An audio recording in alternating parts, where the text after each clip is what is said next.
अक्सर देखते हैं कि पैतृक संपत्ति यानी एंसेस्ट्रल प्रॉपर्टी में जब लोग अपना हिस्सा लेने जाते हैं तो बहुत दिक्कतें आती है, क्योंकि अक्सर एंसेस्ट्रल प्रॉपर्टी में कई लोग हिस्सेदार होते हैं। उनमें कुछ लोग पार्टीशन करना नहीं चाहते हैं, इसलिए पार्टीशन रुका रहता है। अब जैसे कोई प्रॉपर्टी गांव में है और उसके कुछ हिस्सेदार गांव में उस प्रॉपर्टी में रहते हैं और फल फूल उगाते हैं और कमाते हैं, इसलिए वो उसको बेचना नहीं चाहते। दूसरी तरफ कुछ भाई बहन शहर में रहते हैं और गांव में आना जाना कई सालों में एक बार ही कर पाते हैं। उनको उस प्रॉपर्टी से कोई फायदा नहीं होता और वो चाहते हैं कि अपना हिस्सा बेचकर शहर में घर खरीद ले या कोई और इन्वेस्टमेंट कर ले, पर पार्टीशन के लिए आपसी सहमति बन नहीं पाती। लोग आपसी सहमति पर साइन करने से मना कर देते हैं। कई बार तो सिर्फ एक आदमी के मना कर देने की वजह से 10-11 लोगों की पूरी पैतृक संपत्ति अटक जाती है और बिक नहीं पाती। तो आज मैं आपको एक तरीका बताऊंगी जिससे बिना आपसी सहमति के भी आप बिल्कुल आराम से पार्टीशन कराकर अपना हिस्सा ले सकते हैं। इसके अलावा 3 तरीके ऐसे हैं जिससे आपसी सहमति से पार्टीशन हो सकता है, और उन तरीकों में से एक तरीका ये है कि आप लाखों रुपए की स्टैंप ड्यूटी भी बचा सकते हैं।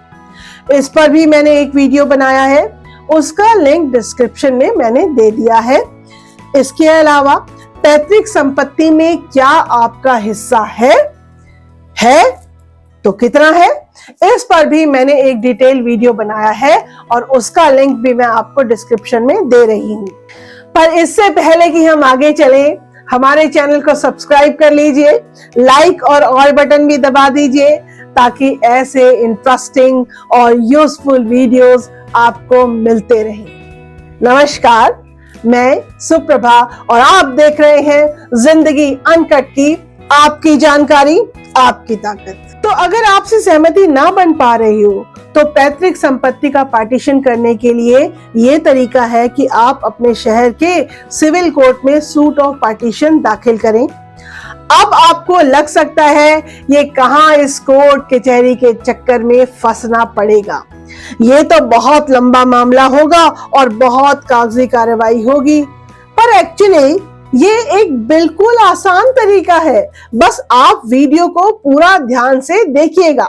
तो जब मामला कोर्ट में पहुंचेगा तो इसमें सबसे पहले आपको ये साबित करना है कि वो प्रॉपर्टी पैतृक संपत्ति है और आपका उसमें हिस्सा है।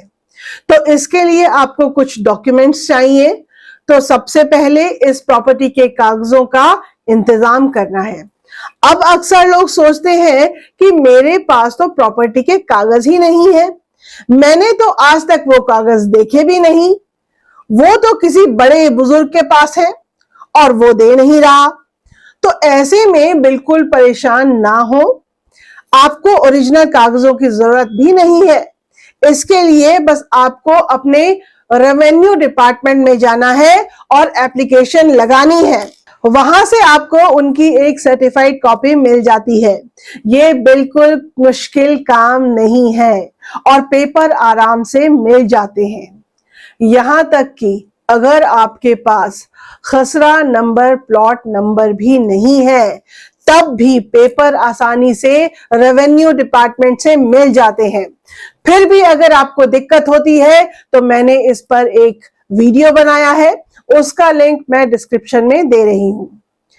अब एक बार ये सर्टिफाइड कॉपी आपको मिल जाती है तो आप कोर्ट में ये साबित कर पाएंगे कि जिस प्रॉपर्टी की बात हो रही है वो एंसेस्ट्रल प्रॉपर्टी आपकी पैतृक संपत्ति है। इसके बाद अब दूसरा दस्तावेज जो आपको बनवाना है वो ये बताने के लिए है कि उस एंसेस्ट्रल प्रॉपर्टी में आपका हिस्सा भी है। इसके लिए आपको बनवानी है वंशावली। वंशावली मतलब जिसमें उस प्रॉपर्टी के सारे हिस्सेदारों की डिटेल हो, जैसे कि मान लीजिए आपके पिताजी जिंदा हो, आप हो, आपके 3 भाई हो, 1 बहन हो। तो एक वंशावली बना लीजिए जिसमें इन सबके नाम आदि हो, ताकि कोर्ट में ये साफ हो सके कि कौन कौन इसके हिस्सेदार है। इस वंशावली का एक फायदा और भी है, वो ये है कि जब आप कोर्ट में सूट फाइल करते हैं उस समय आपको ये डिसाइड करना है कि कौन कौन इसमें पार्टी बनेंगे। तो ध्यान रहे, इस केस में अपने को छोड़ते हुए बाकी सबको पार्टी बनाना है। आप इसमें प्लेंटिफ होंगे और बाकी सारे लोग डिफेंडेंट होंगे। ध्यान रखिए कि ऐसा बिल्कुल ना हो कि किसी के साथ आपके अच्छे रिश्ते हैं और आप उनको छोड़ दें, किसी के साथ आपके बुरे रिश्ते हैं तो उसको छोड़ दें। इनमें से कोई भी छूटना नहीं चाहिए, क्योंकि अगर ऐसा हुआ तो बाद में वो अपना हिस्सा क्लेम करेगा तो फिर बहुत दिक्कत आ सकती है और प्रॉपर्टी डिस्प्यूट में आ जाएगी। तो चलिए, पार्टी कौन कौन होगा ये डिसाइड हो गया। इसके बाद आप इस वैल्यूएशन करवा लीजिए और ये प्रॉपर्टी करीब कितने की होगी। अब मान लीजिए कि कुल 2 करोड़ की वो प्रॉपर्टी है और आपको मिलाकर कुल 5 हिस्सेदार हैं, यानी कि हर किसी को 40 लाख का हिस्सा मिलेगा। अब जब आप सूट फाइल करेंगे तो आपको इस 40 लाख पर कुछ कोर्ट फीस देनी होगी।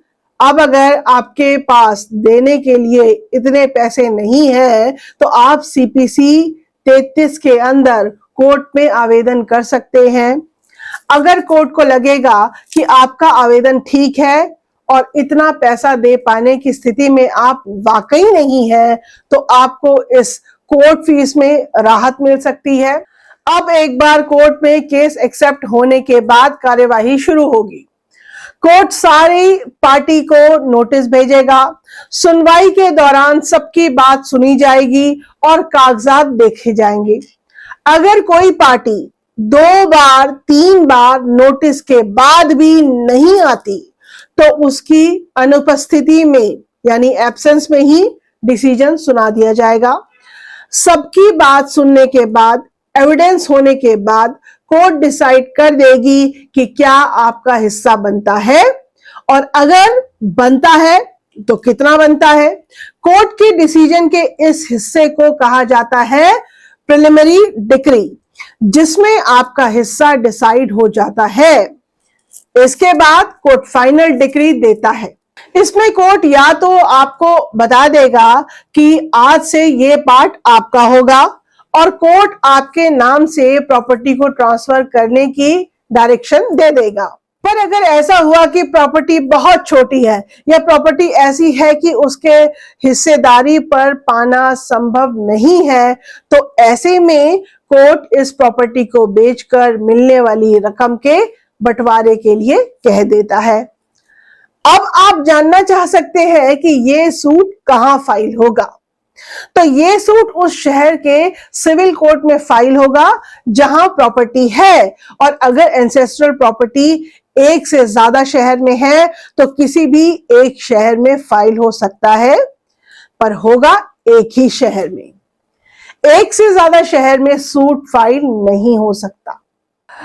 तो इस तरह से आपने देखा कि अगर आपकी एंसेस्ट्रल प्रॉपर्टी पर आपसी सहमति से हिस्सेदारी नहीं होने दी जा रही तो आप कैसे अपना हिस्सा ले सकते हैं। कैसा लगा ये वीडियो कमेंट में बताइएगा और चैनल को सब्सक्राइब और लाइक जरूर करिएगा। मैं सुप्रभा और आप देख रहे हैं जिंदगी अनकट की, आपकी जानकारी आपकी ताकत।